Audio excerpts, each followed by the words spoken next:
Hey guys, this is Irish. কেমন আছো তোমরা? জুলাই মাস হতে চলেছে শেষ, আর আমি এই জুলাই মাসে কী কী করলাম সেটা নিয়ে আজকের ছোট্ট ব্লগটা। তো ফার্স্টেই বলে রাখি, আমার সামনের বাড়ির জেঠিমার নাতনির 5 বছর কমপ্লিট হলো। তো সেই নিয়ে ওর একটা ছোট্ট বার্থডে পার্টি ছিল, এবং সে কারোর সাথেই ছবি তুলতে ইন্টারেস্টেড নয়। ছবি তো দূরের কথা, সে কারো গিফট নিতেও ইন্টারেস্টেড ছিল না। তো ওর মা আর আমি প্রচণ্ড চেষ্টা করলাম যে একটা ছবি আমার সাথে তোলার, বাট কিছুতেই সেটা সম্ভব হলো না।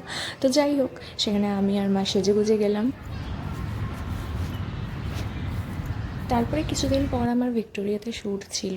এই শ্যুটের রিল তোমরা আমার ইনস্টাগ্রাম অ্যাকাউন্টে দেখতে পারবে। ইনস্টা অ্যাকাউন্ট বং আইরিশ। তো সেখানে আমি হেলতে দুলতে গেলাম, গিয়ে দেখলাম আকাশটা একেবারে মেঘ করে এসেছে। তো শুধুমাত্র আমার শ্যুট না, দেবস্মিতারও শ্যুট চলছিল। তো ও যতক্ষণ শ্যুট করছিল আমি বসে একটু চিলই করছিলাম, আর প্রচণ্ড গরমও লাগছিল আর বোরও হচ্ছিলাম। আর কি কি করলাম তোমরা নিজেরাই দেখে নাও।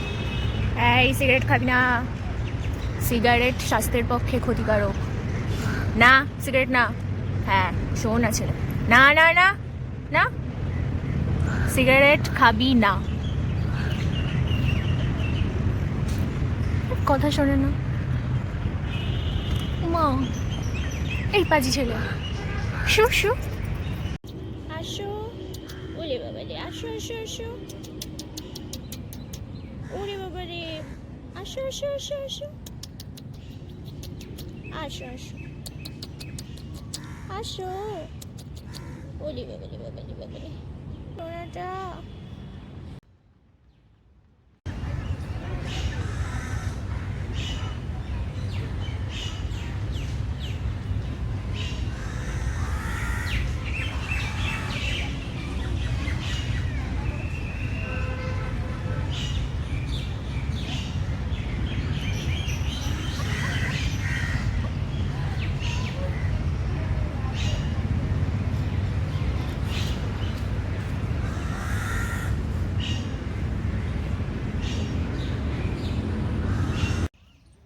ভাগ্য ভালো ছিল যে আমার শ্যুটটা তাড়াতাড়ি শেষ হয়ে গেল, আর আমি ভিক্টোরিয়া থেকে রওনা দিলাম আমার বাড়ির উদ্দেশ্যে।